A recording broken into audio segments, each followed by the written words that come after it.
श्री गणेशाय नमः। ॐ श्री सरस्वत्यै नमः। ॐ श्री सद्गुरुभ्यो नमः। ॐ भागवत भगवान की जय। नमः श्री परमहंस स्वादित चरणकमल चिन्मकरन्दाय भक्तजनमानस निवासाय श्रीरामचन्द्राय वागीसायस्य वदने लक्ष्मी यस्य च वक्षसि यस्यास्ते हृदये संवित् तं नृसिंहं भजे। सच्चिदानन्दरूपाय विश्वोत्पत्त्यादिहेतवे तापत्रयविनाशाय श्रीकृष्णाय वयं नमः। नारायणं नमस्कृत्यं नरं चैव नरोत्तमं देवीं सरस्वतीं व्यासं ततो जयमुदीरयेत्। श्रीकृष्णाय वासुदेवाय हरये परमात्मने प्रणतक्लेशनाशाय गोविन्दाय नमो नमः। यं प्रवचन्तमनुपेत्य अपेतकृत्यं द्वैपायनो विहरकातर आजुहाव पुत्रेति तन्मयतया तरवोगिनेन्दुः तं सर्वभूतहृदयं मुनिमानतोऽस्मि। जन्माद्यस्य यतोऽन्वयादितरतं चार्थेष्वभिघ्नस्वराट् तेने ब्रह्महृदाय आदिकवये मुह्यन्ति सूरयः। तेजो वारिमृदां यथा विनिमयो यत्र त्रिसर्गो मृषा ताम्नां स्वेन सदा निरस्तकुहकं सत्यं परं धीमहि। नमो भगवते तुभ्यं वासुदेवाय धीमहि प्रद्युम्नाय निरुद्धाय नमः संकर्षणाय च।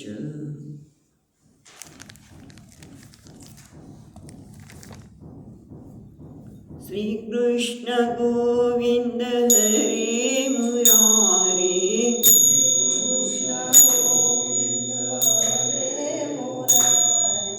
श्री कृष्ण गोविंद हरे मुरारे हरे मुरारे। हे नाथ नारायण वासुदेव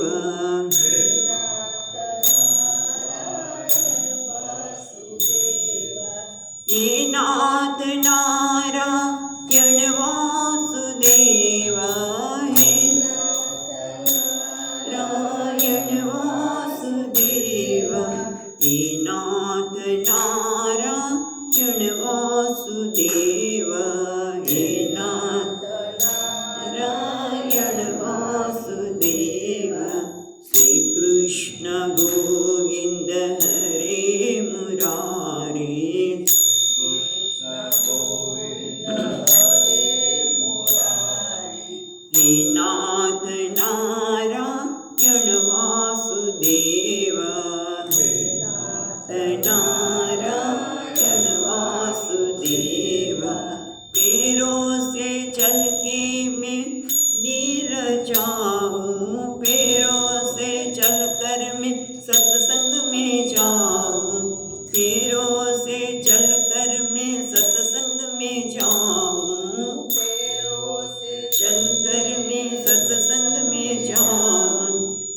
श्री श्रीधर की सेवा में पाऊं, हाथों से श्रीधर की सेवा में पाऊं। पानी से हरदम यह गीत गाऊं, पानी से हरदम यह गीत गाऊं। हे नाथ नारायण वासुदेव, नारायण वासुदेव, हे नाथ नारायण वासुदेव, हे नाथ नारायण वासुदेव, हे नाथ नारायण वासुदेव, हे नाथ नारायण वासुदेव। श्री कृष्ण गोविंद हरे मुरारे, श्री कृष्ण गोविंद हरे मुरारे, हे नाथ नारायण वासुदेव, हे नाथ नारायण वासुदेव। श्री कृष्ण गोविंद हरे मुरारे, श्री कृष्ण गोविंद हरे मुरारे, हे नाथ नारायण वासुदेव, हे नाथ नारायण वासुदेव। पैरों से चलकर मैं वो सत्संग में जाऊं, पैरों से चलकर मैं सत्संग में जाऊं। हाथों से श्रीधर की सेवा में पाऊं, हाथों से श्रीधर की सेवा में पाऊं। वाणी से हरदम यह गीत गाऊं, वाणी से हरदम यह गीत गाऊं। हे नाथ नारायण वासुदेव, हे नाथ नारायण वासुदेव, हे नाथ नारायण वासुदेव, हे नाथ नारायण। श्री कृष्ण गोविंद हरे मुरारे, श्री कृष्ण गोविंद हरे मुरारे, हे नाथ नारायण वासुदेव, हे नाथ नारायण वासुदेव।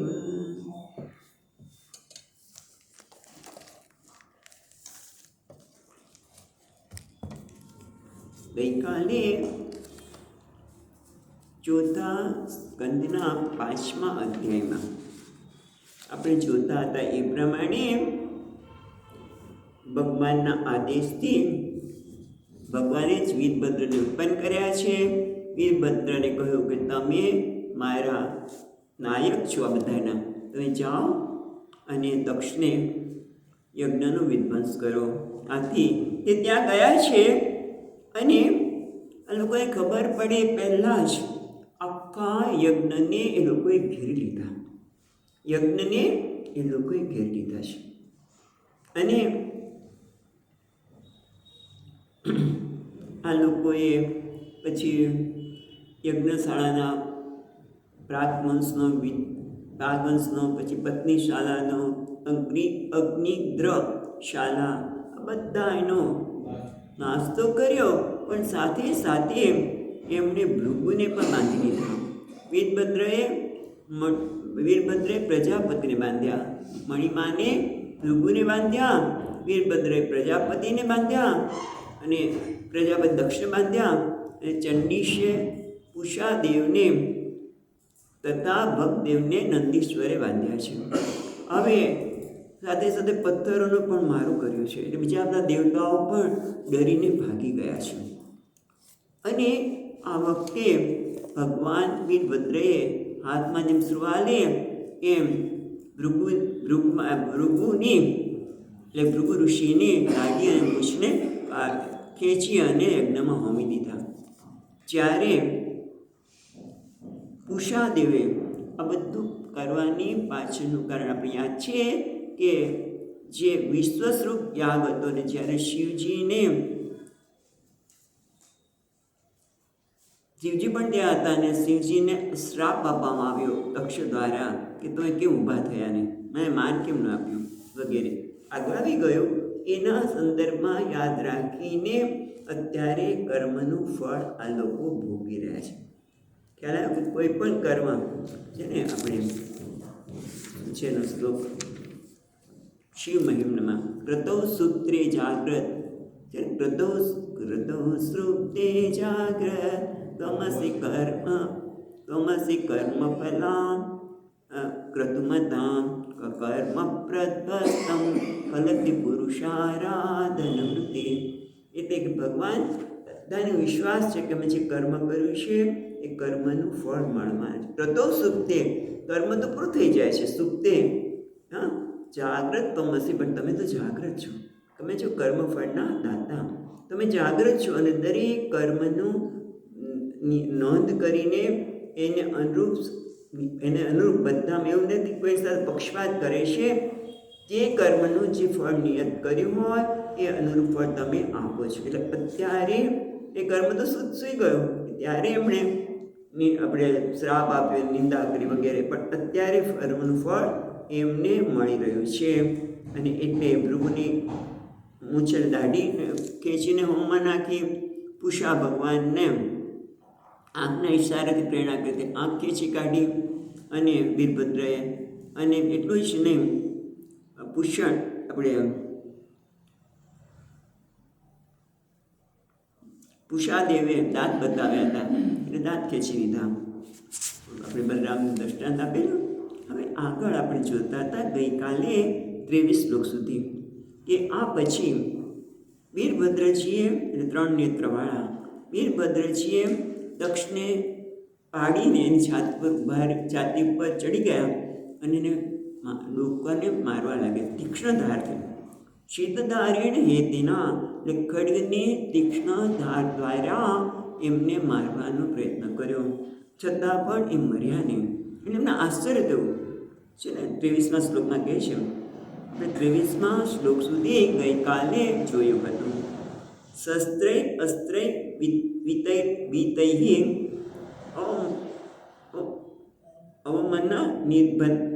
અવમની ભિન્નત્વચમ હરહ અવમનમ નિર્ભિન્ન ત્વચ હરહ. એટલે શસ્ત્રૈ અસ્ત્રૈ અસ્ત્ર વિતૈ પેલા શબ્દને શું શસ્ત્રૈ પછી અસ્ત્ર વિતૈ અસ્ત્ર વિષય વિતૈ એટલે મંત્ર દ્વારા શસ્ત્રોનો પ્રહાર કરવામાં આવ્યો પણ છતાં એમની ચામડી પણ ત્વચા પણ દૂર થઈ શકે. ત્વક નિર્ભિન્ન ત્વચા પણ દૂર થઈ શકી નહીં. એટલે વિસ્મયમ પરમ આપન્ન એટલે પશુપતિ પશુના પતિ. કારણ કે શબ્દ દરેક વખતે યોગ્ય વાપરવામાં આવે છે. પહેલાં શું કીધું 3 આંખોવાળા એટલે વીરભદ્ર ત્રંબકમ. હવે અહીંયા કહે છે પશુપતિ એટલે પશુના જે સ્વામી છે એવા પશુપતિ આમ તો શિવજી થયા અને એમને જો વિસ્મય પામ્યા કે અરે આટલા બધું કરું છું છતાં આને કેમ મસ્તક દૂર નથી થતો એની ચામડી પણ ખસતી નથી. એટલે કે છે પશુના પતિ વીરભદ્ર શું તે વિસ્મયમ આપન્ન દધ્યૌ પશુપતિમ ચિર એટલે એકદમ વિસ્મય પામ્યા. એટલે લાંબા સમય સુધી એમણે આંખો બંધ કરીને વિચાર કરવા લાગ્યા ધ્યાન કર્યું કે ભાઈ આનો કંઈ ઉપાય છે. કારણ કે તલવાર મારી એટલે પરશુથી પણ એનું ડોકે દૂર ન થઈ અને ચામડી પણ હટતી નથી તો એનું કોઈ કારણ છે કે કેમ. એટલે એમને પછી લાંબા સમયના વિચાર પછી એમને ખબર પડી કે એનું કારણ શું છે. તો હવે કહે છે 24મા શ્લોકમાં દૃષ્ટ્વા સક્નપન યોગમ પશુનામ સપતિર્મખે યજ્ઞમાન પશુ કસ્ય કાયાત્તેના હરશ્ચિરઃ. એટલે કે છે દૃષ્ટ્વા સંજ્ઞપનમ યોગમ. હવે આ છે ને એના માટે એક નામ છે યોગનું. એટલે પશુપતિ પતિર્મખે યજમાન પશુ કસ્ય કાયા તેના અહરત શિરઃ શિરઃ એટલે પશુપતિ તે પશુપતિએ યજ્ઞમાં સંજ્ઞપન યોગમ એટલે એનું સ્વર્થ થાય છે એ આપણે વિચાર કરવો પડે કે સંકલ્પન યોગ એ નામ યોગનું નામ હશે. સંકલ્પનમ યોગ એમાં શું છે કે એવું કહેવામાં આવે છે કે યજમાન પશુ, ત્યાં એક જગ્યાએ શ્રુતિમાં પણ કહ્યું છે યજમાન પશુ. યજમાન જે છે પશુ છે, અને ત્યાં પણ આગળ કીધું પશુ દેવાનામ પશુ. જે બધા યજ્ઞ કરી રહ્યા છે તો ખરેખર દેવતાના પશુ છે. એટલે પશુ જેમ દેવતાને બધી વસ્તુ લાવી આપે, યજમાન પણ દેવતાને હવી વગેરે આપે છે. એટલા માટે દેવાનામ પશુ એવું પણ કહેવામાં આવ્યું છે. બીજી જગ્યાએ એવું પણ કહેવામાં આવ્યું છે યજમાન છે એ પશુ છે. જો પશુ હોય તો પશુને કેવી રીતે મારવું? તો એને ગળેથી દબાવીને, એને ગળું દબાવીને પછી તમે મારી શકો, છૂદું પાડી શકો. એવું એમને યાદ આવે કે દૃષ્ટા સંકલ્પનમ યોગમ પશુનામ સપતિર્મખે. એટલે પશુનામ પતિ એટલે આ વીરભદ્રજીએ જોયું કે મખે એટલે યજ્ઞમાં જો કે યજમાન પશુ હો, યજમાન પોતે જ કેવું છે પશુ છે. અને કસ્ય એટલે દક્ષસ્ય એટલે દક્ષસ્ય કાયાત તેન અહરત શિરઃ. એટલે એને અહીંયા તો એટલું જ કહે છે કે દક્ષના શરીરથી એના ધડને જુદું પાડી દીધું. કેવી રીતે? એને દબાવી દીધું. કે છે અહીંયા ટીકામાં કે તે પશુપતિએ યજ્ઞમાં સંકલ્પનમ યોગ એટલે કંઠ દબાવી દેવા વગેરે રૂપથી મારવાનો ઉપાય જોયો, અને એને કંઠ દબાવીને મસ્તકથી ધડને જુદું પાડ્યું. અમે ત્યારે શું થયું તો કે છે, કારણ કે આ ઘટના ઘટી એટલે 2 જણા હતા, તો બંને જણાની પ્રતિક્રિયા શું થઈ? બરાબર? કોણ કોણ હતા? એક તો રુદ્રના ગણો હતા, અને બીજા દક્ષના પક્ષપાતી લોકો, બ્રાહ્મણો ને મુનિઓ વગેરે.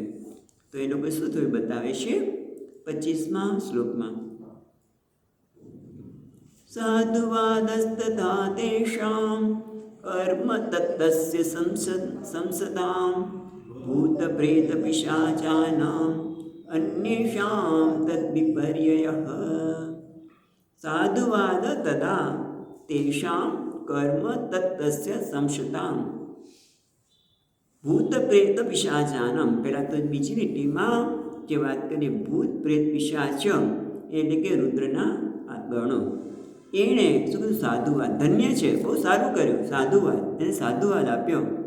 આપણે ઘણી વખત કહીએ ને કોઈ વસ્તુને સારી કહ્યું હોય તો કે હા સાધુ. ઘણી વખત સાધુ એવો શબ્દ વાપરવામાં આવે છે, એટલે કે ધન્ય છે. એટલે તે સમય તદા તેષાં કર્મ તત્તસ્ય સંશતા. એટલે એ વખતે તેના કર્મની પ્રશંસા કરતા ભૂત પ્રેત પિશાચો એટલે રુદ્રના ગણોએ એને સાધુવાદ કર્યો. એ રીતે ધનિક એટલે એ પ્રકારનો અવાજ કર્યો. પણ અન્ય શા તદ્વિપર્ય, પણ અન્ય શા એટલે બીજા એટલે કોણ? દક્ષના જે પક્ષપાતી છે, દક્ષને જે માને છે એવા બ્રાહ્મણ વગેરેને એનાથી વિપરીત શબ્દ થયો. એ કહે છે આ બરાબર નથી, અસાધુવાદ, અસાધુ છે, આ બરાબર નથી. એ બંને પ્રકારનો ધ્વનિ થયો. કોઈ કહે છે ધન્ય સાધુવાદ, કોઈ અસાધુ, આ બરાબર નથી. તદ વિપર્ય, વિપરીત છે. હવે આગળ કહે છે દક્ષનું જે મસ્તક છેદી નાખ્યું એ એટલું પૂરતું નથી, પણ હવે એને ન થયું અને વીરભદ્રજીને યજ્ઞનો પૂરો વિધ્વંસ કરી નાખવો છે. અને એટલા માટે 26મા શ્લોકમાં કહે છે જુહાવેતાચિરસ્તસ્મિન દક્ષિણાજ્ઞાવમર્ષિતઃ તદ્દેવ યજનમ દદ્ધ્વા પાષ્ટિષ્ટગુહ્યકાલયમ. હવે કહે છે જુહાવૈત છે ને, જુહાવૈતત, એતત શિરમ, એતત શ્રીમલાનું જે મસ્તક છે તે દક્ષિણ આજ્ઞવ અમર્ષિત એટલે ક્રોધે ભરાયેલા વીરભદ્રજીએ તેનું એટલે કે દક્ષના મસ્તકને દક્ષિણ અગ્નિમાં હોમી દીધું. હોમી દીધું. જુહ એતત શિરમ તસ્મિન દક્ષિણાગ્નિ અમર્ષિત. એટલું જ નહીં, તદ દેવયજનમ દગ્ધા. દેવયજનમ એટલે દેવતાની જે પૂજા કરવાની હતી, એટલે કે મંડપ વગેરે હતા, એટલે મંડપાદિક દગ્ધા એને બાળી નાખ્યા, હોમી દીધા એને. પણ એમ કે પછી યજ્ઞ સ્થાને બાળી નાખીને પ્રાતિષ્ઠત ગુહ્ય કાલયમ એટલે કૈલાશ, એ કૈલાસ પર્વત ઉપર એ લોકો પાછા જતા રહ્યા. એટલે આ રીતે દક્ષના યજ્ઞનો વિધ્વંસ કર્યો અને પાછા ગયા. એટલે કીધું ને કે તતો સુપ્તે જાગ્રત, ભગવાન તો બધા કર્મનું ફળ આપનાર છે. અને કોણ છે? શિવજી. અને એ શિવજીમાં દક્ષને અશ્રદ્ધા હતી, એને શ્રદ્ધા હતી ને તો યજ્ઞનો ભાગ આપ્યો હતો, એના કારણે એને આ પ્રકારનું ફળ મળ્યું અને એને નાશ થયો. ઇતિ એ પૂરું થાય છે અધ્યાય. ઇતિ શ્રીમદ ભાગવતે મહાપુરાણે પારમહંસ્યામ સંહિતાયામ ચતુર્થ સ્કંદે દક્ષયજ્ઞ વિધ્વંસઃ નામ પંચમોધ્યાય. કૃષ્ણાર્પણમસ્તુ. આ દક્ષના વિધ્વંસ નામનો આ 5મો અધ્યાય અહીંયા સમાપ્ત થયો, પૂર્ણ થયો. હવે આવે છે 6ઠ્ઠો અધ્યાય. 6ઠ્ઠા અધ્યાયમાં કુલ 53 શ્લોક છે. પહેલા 3 શ્લોક છે, 3 થી 4, એ દેવતાઓ બ્રહ્માજી પાસે ગયા. 5 વસ્તુ આવશે આ આખા અધ્યાયમાં. પહેલાં તો દેવતાઓ છે એ બ્રહ્માજી પાસે ગયા, પછી બ્રહ્માજીઓએ દેવતાઓને ઉપદેશ આપ્યો, પછી અલકનંદા કૈલાસનું વર્ણન છે, અને પછી શિવજીની સ્તુતિ કરી. કારણ કે કહ્યું કે તમે તેમને પ્રસન્ન કરો, સ્તુતિ કરી અને એમને પ્રાર્થના કરી. ટૂંકમાં કુલ 53 શ્લોક છે. પહેલા 4 શ્લોક છે એમાં દેવતાઓને ત્યાં જવું, બ્રહ્માજીને વાત કરી, બ્રહ્માજી એને ઉપદેશ આપે છે, એને આમ તો ખખડાવે છે, બ્રહ્માજી એમને ખખડાવે છે. અને પછી કૈલાસનું વર્ણન પણ છે. અને પછી બ્રહ્માજીએ બધાએ કહ્યું એટલે શિવજીની સ્તુતિ કરવામાં આવી અને પ્રાર્થના કરવામાં આવી. એટલે હવે આપણે જોઈએ, દેવતા યજ્ઞમાં જવાનો અપરાધ કર્યો હતો. કારણ કે તમે જુઓ અહીંયા આવશે કે દેવતાઓ ગયા છે પણ બ્રહ્માજી કે વિષ્ણુ ભગવાન ગયા નથી. એટલે એમણે અપરાધ કર્યો છે એટલે એમની પાસે ગયા આ બધા કે ચાલો આપણે બધા બ્રહ્માજી પાસે જઈએ, બ્રહ્માજીને વાત કરીએ, કદાચ બ્રહ્માજી શિવજીને ખખડાવશે. ગયા તો એટલા માટે કે જો શિવજીએ ખોટું કર્યું આવી રીતે કરાય એમ કદાચ કહેશે બ્રહ્માજી, એટલા માટે એમની પાસે ગયા વાત કરવા માટે. બ્રહ્માજી કે હું ને શિવજી તો એક જ છે, તમે શિવનો અપરાધ કર્યો છે માટે તમે ક્ષમા માગો. એને ખખડાવવાની બદલે આ દેવતાઓને બધા એને ખખડાવ્યા કે તમે કર્યું એ યોગ્ય નથી. એટલે હવે આપણે જોઈએ એ વાત કરીશું મૈત્રી મુનિ. કારણ કે એવું છે કે તમે યજ્ઞમાં બોલાવે કોઈ પણ વ્યક્તિ કોઈ પણ આમંત્રણ આપે કે તમને કોઈને બોલવાનું કે, એટલે આપણે શું કરવું જોઈએ? એટલે બ્રહ્માજીને વિષ્ણુને બંનેને આમંત્રણ તો હતું જ, પણ એ લોકોને બોલાવવા છતાં એ લોકોએ બરાબર વિચાર કર્યો. એટલે શાસ્ત્રમાં એવું કહેવામાં આવે છે કે નવામ સભામ પ્રવિષ્ટા વક્તવ્યમ વા અસમંજસ. જ્યારે એમ દ્વિધા હોય, કોઈ વસ્તુની સ્પષ્ટતા ન હોય એમ લાગતું હોય, કારણ કે બ્રહ્માજીને બોલાવ્યા પણ શિવજીને નથી બોલાવ્યા એની ખબર હતી, એટલા માટે આવી દ્વિધા હોય ત્યારે ખરેખર યજ્ઞમાં જવું પણ ન જોઈએ, તો વક્તવ્ય પણ આપવું જોઈએ નહીં. બરાબર? એટલે આપણે જોવું જોઈએ બધું, આપણી બધાની પરિસ્થિતિ, અને પછી પ્રવેશ કરવો જોઈએ. એ વસ્તુ પણ અહીંયા આપણને હમણાં કહેવામાં આવશે. તો એ પહેલો શ્લોક જોઈએ. મૈત્રેયવાચ અત દેવગણા સર્વે રુદ્રાનિકૈ પરાજિતાઃ શૂલપટ્ટી સન્નિસ્તંસ વદા પરિતમુદ્ગરૈઃ. એટલે કહે છે મૈત્રેય મુનિ કહે છે અથ એટલે આ પછી એટલે કે દક્ષના યજ્ઞનો વિધ્વંસ થયા પછી દેવગણા એટલે દેવોનો સમૂહ સર્વે દેવગણા રુદ્રાનિકૈ પરાજિતા. રુદ્રના સૈન્યમાંથી અનિકૈ સૈન્યથી પરાજિતા, એમના સૈન્ય વડે પરાજિત થવાથી હરાઈને બધા કહેવાય કે ભયભીત થઈ ગયા છે. એ નથી બતાવતા, પછીના શબ્દોમાં પછીના શ્લોકમાં બતાવશે. પણ અત્યારે તો કહે છે રુદ્રાની કઈ પરાજિતા, રુદ્રના સૈન્ય વડે પરાજિત થયેલા સર્વ ભયભીત થયેલા દેવગણો છે. એટલે શૂલ પટ્ટીશ, એટલે શૂળ એટલે ત્રિશૂળ, પટ્ટીશ પછી તલવાર, ગદા, પરિધ અને મુદ્ગરે સાથે. એટલું જ નહીં, પછી બીજા શ્લોકમાં કહે છે, બીજા શ્લોકમાં દેવતાઓ બધા તો એમની પાસે હતા, એ બધા છોડીને બીજો શ્લોક, સચ્છિન્ન ભિન્ન સર્વાંગા સત્વિદ્ગસ્ભ્યાભયાકુલા સ્વયંભુવે નમસ્કૃત્ય કાસ્ને એતદ ન વેદયન. એટલે ભયાકુલા, ભયથી વ્યાકુળ થયેલા આ બધા દેવતાઓના જે શસ્ત્રો વગેરે છે તે, અને પાછા સચ્છિન્ન ભિન્ન સર્વાંગા, અને બધા એના કોઈને કોઈ અંગને આ લોકોએ છીરી નાખ્યા. એટલે કે છે જેમના સર્વ અંગો છિન્ન ભિન્ન થયેલા હતા તેવા સતીર છે ને, સતીર્ક સભ્યા એટલે સઋત્વિક, સભ્યા એટલે સભાસદો, બીજા સભાસદો પણ હતા અને ઋત્વિક હતા. બધા ભયાકુલા, ભયથી વ્યાકુળ થયેલા એ બધા સ્વયંભુવે નમસ્કૃત્ય એટલે કે બ્રહ્માજી પાસે ગયા અને એમને નમસ્કાર કર્યા. અને કાસ્નેય એતદ નવેદયત, એટલે સંપૂર્ણ વૃત્તાંત જે કંઈ ઘટના ત્યાં ઘટી હતી એ બધી જ ઘટનાનું ત્યાં એમણે નિવેદન કર્યું છે.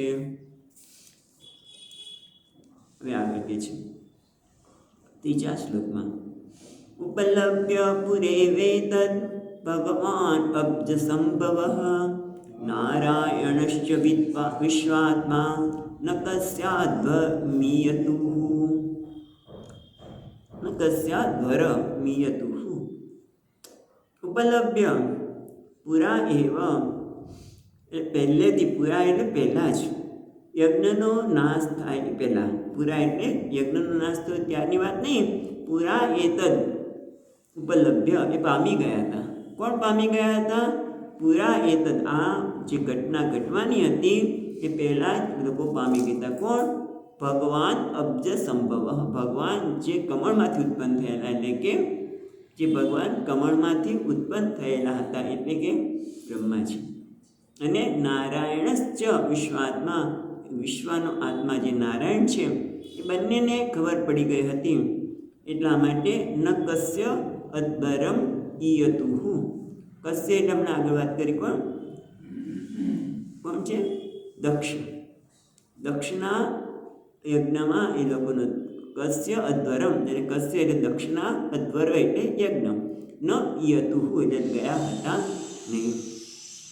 એટલે કીધું કે એ લોકો જાણી ગયા હતા કે ભાઈ આમાં જવામાં કોઈ સાર છે નહીં, માટે બોલાવવામાં આવ્યા હતા.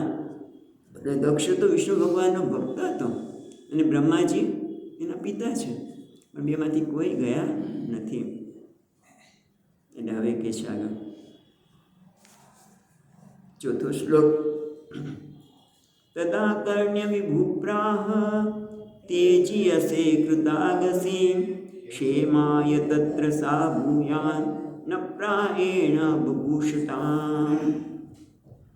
એટલે કે છે તદ આ કર્ણ્ય, આ સાંભળીને, એટલે કે દેવતાએ જે સંપૂર્ણ કથા કહી એ સાંભળીને વિભુ પ્રાહ, વિભુ એટલે બ્રહ્માજીએ કહ્યું, તેજીયસી કૃતાગસી ક્ષેમાય તત્ર સા ભૂયાન ન પ્રાયેણ બભૂષતામ. એટલે કે છે તેજીયશામ એટલે તેજસ્વી લોકો, હા, કૃત આગસી, કદાચ તેજસ્વી લોકોએ કોઈ આગસ્ય એટલે અપરાધ પણ કર્યો હોય, હા, બભૂષતામ અપરાધ કરવાની ઈચ્છા કરનારોને. પણ તેજીયસ એટલે કોઈ એવી તેજસ્વી વ્યક્તિ, જે મહાન વ્યક્તિ છે એને અપરાધ કર્યો હોય અને આપણે પણ એની સામે અપરાધ કરીએ તો કે છે બભૂષતામ છે ને, બભૂષતામ એટલે કે અપરાધ કરવાની ઈચ્છાની સામે, અપરાધ કરવાની ઈચ્છા કરનારોની ઈચ્છા ક્યારે ન ક્ષેમાય, એ ક્યારેય એનું કલ્યાણ કરતી નથી. પ્રાયણ, પ્રાયણ એટલે સામાન્ય રીતે કોઈ વ્યક્તિ, તેજસ્વી વ્યક્તિએ અપરાધ કર્યો હોય પણ તમે સામે એને પેલા એને ખબર પાડી દો, તમે અપરાધ કરો તો તમારું સામાન્ય રીતે કલ્યાણ થતું નથી. સામાન્ય રીતે એટલા માટે કહે છે કે ક્વચિત કલ્યાણ, એટલે ક્યારેક મોટે ભાગે કલ્યાણ થતું નથી, પણ ક્યારેક કલ્યાણ થઈ જાય. ક્યારેક બધું થયું હતું, દક્ષ, હિરણ્યકશિપુ વગેરે પુરુષાર્થની સિદ્ધિ અંગીકાર થયો હોવાથી એમને ખબર હતી, એટલા માટે દક્ષને પણ ભલે એને અપરાધ કર્યો હતો પણ છતાં એનું કલ્યાણ થયું. હિરણ્યકશિપુનું પણ ભગવાનના હાથે વધ થયો એટલે એનું કલ્યાણ થયું. પણ બધાને થાય એવું જરૂરી નથી. એટલા માટે કહે છે કે અહીંયા કહે છે કે તે સાંભળીને અતિ તેજસ્વી પુરુષ અપરાધ પણ કરે તો તેની સામે અપરાધ કરવાની ઈચ્છા રાખવી જોઈએ નહીં, કારણ કે એનાથી લોકોનું કલ્યાણ થતું નથી. આ વસ્તુ જ આપણે ગીતામાં પણ જોઈ હતી. ક્યારે કે અર્જુન કહે છે કે પિતામહ લોકો તો અધર્મના પક્ષે છે. એમણે કે પછી ત્યારે કહે પણ છે કે ભાઈ મેં અન્નનું ખાધું છે, એટલે પિતામહ એટલે ભીષ્મ પિતામહ કહે છે મેં અન્ન ખાધું છે એટલે મારે એની સાથે લઈને લડવું જોઈએ. એટલે ભગવાન કહે છે કે ભગવાન કહે છે કે અપરાધ જ છે તો એને મારામાં તને શું વાંધો છે. ત્યારે આ વાક્ય એમ ટીકામાં આવે છે. શું? ને તુલસીદાસજી મહારાજ પણ કહે છે, આપણે શ્લોક જ છે એનો,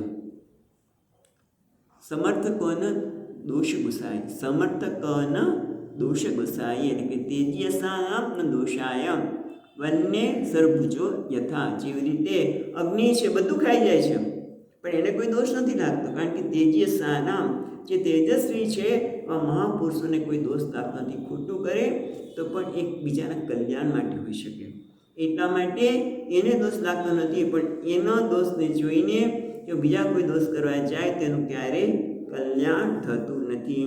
એટલે અહીંયા કહે છે ભગવાન વિષ્ણુ અને રુદ્રપતિ કરેલો તિરસ્કાર પણ અંતે પરમ પુરુષાર્થનો હેતુરૂપ છે. માટે કોઈ પણ ઉપાયે ભગવાન કૃષ્ણમાં મન લગાડવું જોઈએ, એવું પછી ભાગવતમાં આવશે. એ કદાચ ભગવાન વિષ્ણુ અને રુદ્ર પ્રતિ તિરસ્કાર પણ અંતે તો પરમ પુરુષાર્થના હેતુરૂપ છે, પણ એના માટે ભગવાનમાં મન લગાવવું જોઈએ. દેવોનો ક્રોધ પણ વરદાન તુલ્ય છે. આ બધું આવે છે કારણ કે દેવોનો ક્રોધ એટલે દક્ષને હિરણ્યકશિપ બધાને વધ થયો પણ એનું કલ્યાણ થયું છે. એટલા માટે કહે છે કે તેજસ્વી લોકો અપરાધ કરે તો પણ આપણે અપરાધ ન કરવો, કારણ કે એમાં મોટે ભાગે કલ્યાણ ન ક્ષેમાય પુત્ર સાભુયાન ન પ્રાયણ, મોટે ભાગે કલ્યાણ થતું નથી. હવે આગળ કહે છે અથાપિ यूयं कृतकिल्बिषाभवं ते बर्हिषो भागभाजं परादुः प्रसादयत्वं परिशुद्धचेतसा क्षिप्रप्रसादं प्रहितांगि पद्मम्. આથી અથ એટલે આથી અથ અપી યુયમ તમે, યુયમ ને તમે લોકો, કૃતકિલ્બિષાહ ભવમ, ભવમ કૃતકિલ્બિષા તમે કિલ્બિષ, કિલ્બિષ એટલે અહીંયા કિલ્બિષનો અર્થ કાળસ નહીં પણ અપરાધ. તમે અપરાધ કરેલો છે. કોનો અપરાધ કર્યો છે? ભવમ, ભવનો શિવજીનો તમે અપરાધ કર્યો છે. કેવી રીતે?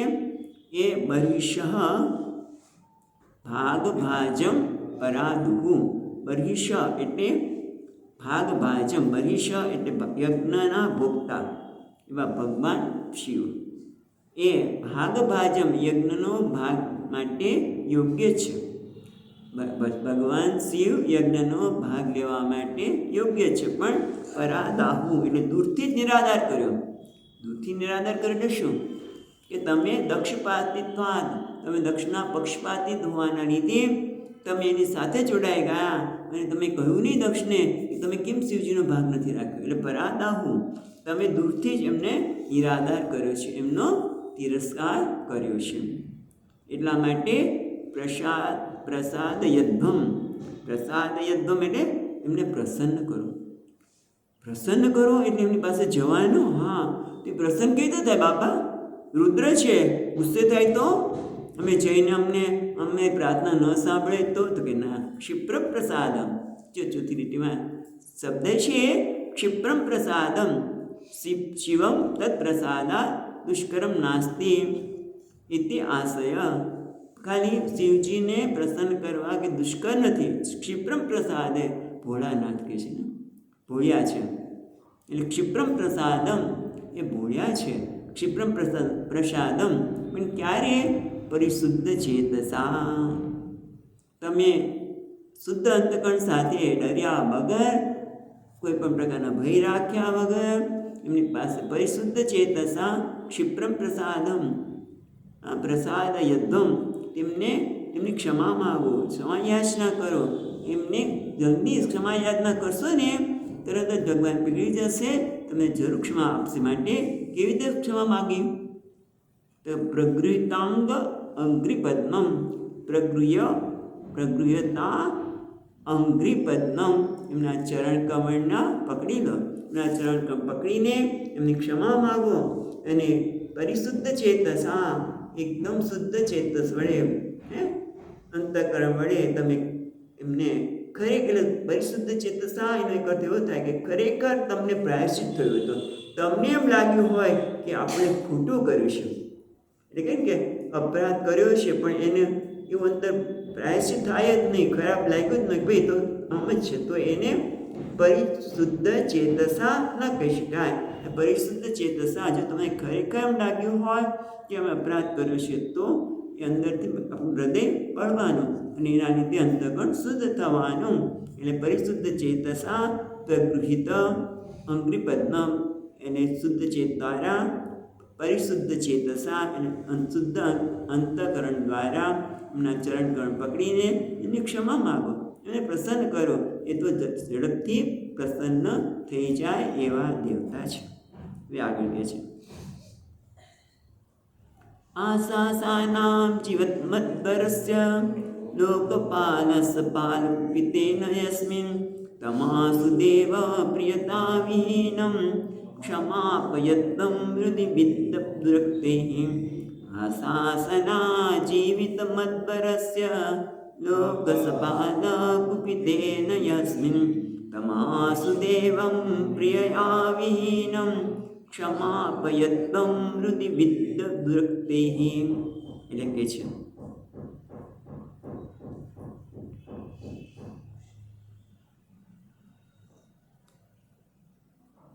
આશાસાનામ જીવિતમ અદ્વરસ્ય લોકસપાલ કુપિતેન યસ્મિન. એટલે કહે છે કે યજ્ઞનું પુનઃ સંધાન કરવા ઈચ્છતા તમે, એટલે યજ્ઞની પૂર્ણતાની તમને હજી ભાવના છે કે યજ્ઞ પૂર્ણ થાય, આ વિધ્વંસ થયો છે એ બરોબર નથી. એટલે આશાસાનામ જીવિતમ અદ્વરસ્ય, જીવિતમ એટલે પૂર્ણ થવું, અદ્વરસ્ય એટલે યજ્ઞની પૂર્ણતાની તમે પ્રાર્થના કરતા એવા તમે લોક સપાલ કુપિતેન અસ્મિન. એટલે કે છે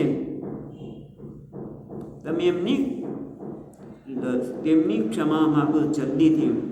જે મહાદેવ કોપાયમાન થતાં લોક અને લોકપાલ સહિત સમગ્ર જગતનો નાશ થવાનો. લોક સપાલ કુપિતેન યસ્મિન તમ આસુ દેવમ, આસુ શીઘ્ર, તમ દેવમ પ્રિયયા વિહીનમ ક્ષમાપયદ્દમ હૃદિ વિદ્દુમ દુરક્તૈઃ. એટલે તમે જઈને તેમની ક્ષમા માગો. એ કેવા છે?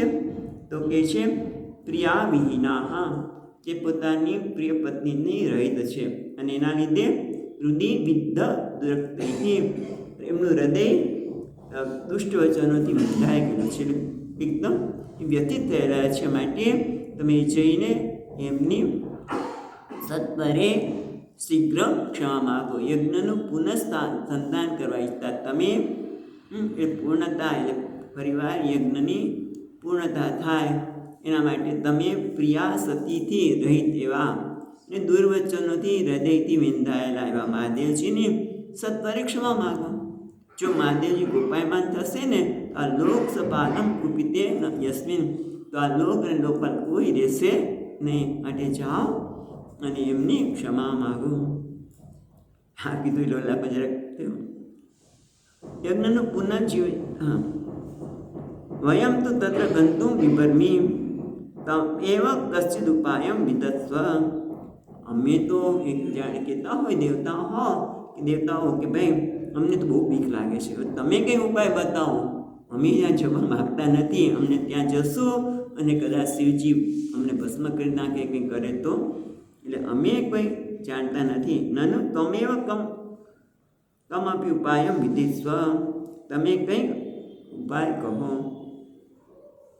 એટલે હવે બ્રહ્માજી કહે છે શું ઉપાય કહો, એટલે કહે છે 7મા શ્લોકમાં નાહમ ન યજ્ઞો ન ચ यूयम અન્યે ये देव भाजो मुनयश्च तत्त्वं विदु प्रमाणं बलवीर्यो वा यस्मात् आत्मतंत्रस्य उपाय विदिस्यते. એટલે કે છે ન અહમ ન યજ્ઞ ન ચ यूयम મન્યે એ દેવભાજ મુનયશ્ચ તત્વં વિદુઃ.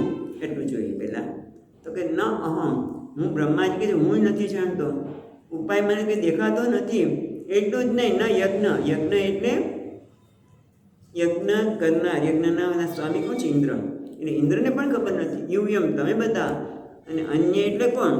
દેવાદય, અન્ય એટલે દેવતા વગેરે, જે વેદ આપણે પેલા યુએમ એટલે યાજ્ઞિકા, તમે બધા એટલે યજ્ઞના કરનાર યાજ્ઞિકાઓ જે વેદને જાણનારા છે, અને અન્ય જે દેવતાઓ છે એ પણ કોઈ જાણતા નથી. કે શું નથી જાણતા એ આપણે પછી શબ્દ જોઈએ, પણ કે છે એ દેહભાજ, અને જે દેહધારી છે તે, અન્યમાં દેહધારી પણ આવી જાય, દેવતાઓ પણ આવી ગયા, યાજ્ઞિકો પણ આવી ગયા, અને દેહધારી. એટલું જ નહીં, મુનયશ્ચ, મુનિઓ પણ તત્વમ ન વિદુઃ, ભગવાનના યથાર્થ સ્વરૂપને જાણતા નથી.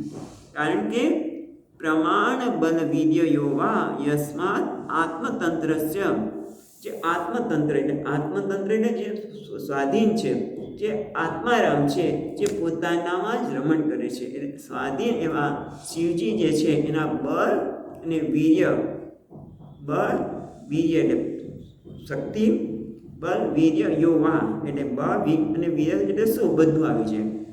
બળ અને વીર્ય ઉપલક્ષણ છે, બધું જ એનું ઐશ્વર્ય, એનું માધુર્ય જે કંઈક હોય એ કોઈ, અને એનું તત્વ, એને યથાર્થ સ્વરૂપ. પહેલાં બળ અને વીર્ય તો બરાબર છે, પણ પરમાત્માનું જે યથાર્થ સ્વરૂપ છે, જે તત્વ છે, ન વિદુઃ પ્રમાણમ, પ્રમાણ એટલે પરિમાણયતા, આટલું જ છે.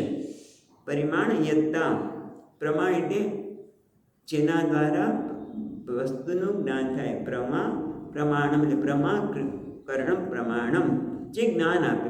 કર્ણમ પ્રમાણમ, આંખ છે એ રૂપને માટેનું પ્રમાણ છે, બરાબર. અને એટલા માટે આંખ દ્વારા કે હા બસ આકલન. દાખલા તરીકે આ પુસ્તકનો કલર કયો છે? તો કે પીળો, બરાબર, પીળો છે. પણ હું કહું કે ના ના આ લાલ કલર છે, કેટલો સુંદર છે.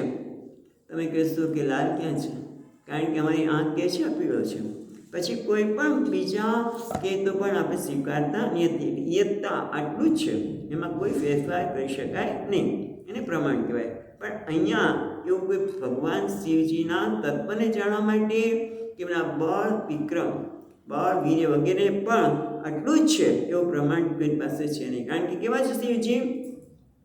આત્મતંત્ર. એટલા માટે જે પોતાને સ્વાધીન છે એવા શિવજી માટે કોઈ આપણે જાણી શકીએ એમ નથી કે શિવજી ખરેખર કોણ છે.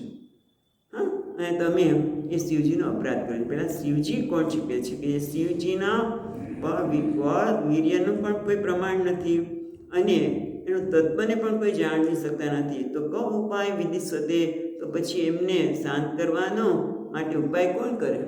મને ઉપાયની ખબર જ નથી પડતી, મને નથી પડતી, બીજા કોઈને નહીં, ઇન્દ્રને નહીં, દેવતાઓ, તમે યાજ્ઞિકો, તમે તો ડરી ગયા છો. ભાઈ અમે નહીં છે, ખબર લાગે ને, અમે નહીં છે, એવી રીતે અમે નહીં છે. હવે શું કરવાનું? તો પછી એક તો ઉપાય કરવો પડશે ને. તો બ્રહ્માજી કે ચાલો બીજું કાંઈ નહીં, આપણે શિવજી પાસે જઈએ, શિવજી પાસે જઈએ, એમની પ્રાર્થના કરીએ, અને કંઈક ઉપાય નીકળશે. એટલે પછીના શ્લોકમાં કહે છે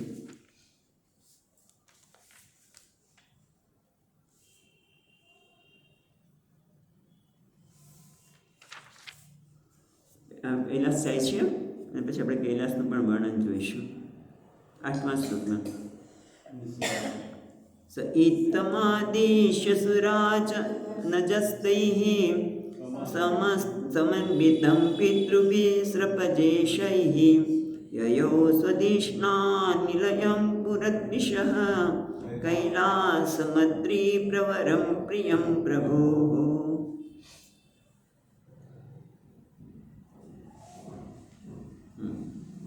સ ઇત્થમ આદેશ્ય, આ રીતે આદેશ આપીને દેવતાઓને આ રીતે આદેશ આપ્યો કે આપણે કોઈ જાણી શકવા માટે શાંત કરવાનો કોઈ ઉપાય આપણે જાણતા નથી. એટલે સ ઇત્થમ આદેશ્ય સુરાન ઇત્થમ આદેશ, આ રીતે દેવતાઓને આ પ્રકારનો આદેશ આપીને કોણે? અજસ્તૈઃ, અજ એટલે જે અજન્મા છે એવા બ્રહ્માજી. હા, એમણે આ પ્રકારે દેવતાઓને આદેશ આપ્યો અને કે સમન્વિત પિતૃભિः સપ્રજેશૈઃ, એટલે બ્રહ્માજી પિતૃ સાથે અને સપ્રજેશૈઃ એટલે બીજા બધા પ્રજાપતિ. કારણ કે દક્ષ તો બધાના નાયક હતા, પ્રજાપતિના નાયક તરીકે નિમણૂક કરી હતી અને એટલે તો અહંકાર આવ્યો તેમને કે ભાઈ હું તો બધા પ્રજાપતિનો નાયક છું. એટલે એ તો છે નહીં, એટલે કે છે પિતૃ અજન્મા બ્રહ્માજી પિતૃઓને સપ્રજેશૈઃ યયો ગયા. ક્યાં ગયા? સ્વધિષ્ણાના નિલયમ, નિલયમ સ્થાન કોણ? પુરદ્વિષઃ. પુરદ્વિષ એટલે કોણ? પુરદ્વિષઃ, પુરદ્વિષઃ, પુરદ્વિષ એટલે કે ત્રણ પૂર્ણ દેશ કરનાર, દેશ કરનાર, દેશ કરનાર નાશ કરનાર એટલે કોણ? ત્રિપુરારી. ત્રણ પુર ને ત્રણ પુર હતા, ત્રણ નગરીને એક જ વખતે વિંધી નાખવી અને એ ત્રણ ભાઈઓ હતા. એની બધી વાત છે, પછી આપણે જોઈશું. રાક્ષસને એટલે ત્રિપુરારી, ત્રણ પૂરનો નાશ કરનાર એને પુરદ્વિષ કહ્યું. કૈલાસમ અદ્રિપ્રવરમ પ્રિયમ પ્રભોઃ, જે પર્વતમાં શ્રેષ્ઠ. અદ્રિપ્રવરમ, અદ્રિ એટલે પર્વત, પ્રવરમ એટલે શ્રેષ્ઠ, બધા પર્વતમાં શ્રેષ્ઠ એવા પ્રિય ધામ, પ્રિય પ્રભોઃ ધામ એટલે ભગવાન શિવને જે પ્રિય ધામ છે કયું? કૈલાસ. એટલે કે ત્રિપુરારી ભગવાન શંકરના પ્રિય ધામ જે પર્વતમાં શ્રેષ્ઠ એવા કૈલાસ તરફ બધા ગયા. એવું બધાને ત્યાં લઈ ગયા. હવે કૈલાસ પર્વત કેવો છે એનું વર્ણન હવેના શ્લોકમાં આવે છે. આ શ્લોક જોઈએ છીએ આપણે. 14 શ્લોકમાં કૈલાસ પર્વતનું વર્ણન કરવામાં આવશે. કૈલાસમ વર્ણયતિ,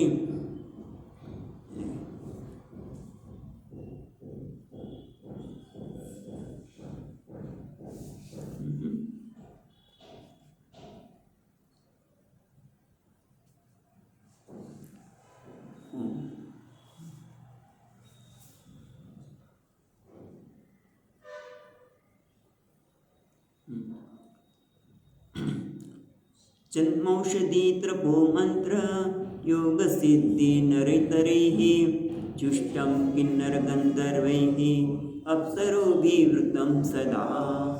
આ કૈલાસ પર્વત કેટલો સુંદર છે, એની વાત કરે છે. અને કદાચ આજે પણ તમે કૈલાસ જાઓ, માનસરો કૈલાસ, હવે તો આપણામાં રહ્યું નથી, આ લોકોએ લઈ લીધું, પણ એની પવિત્રતા થોડી ઘણી જોવા મળે છે. એટલે કે છે જન્મૌષધિ એટલે ઔષધિ, ત્યાં ઔષધિ જુદા જુદા પ્રકારની ઔષધિ છે.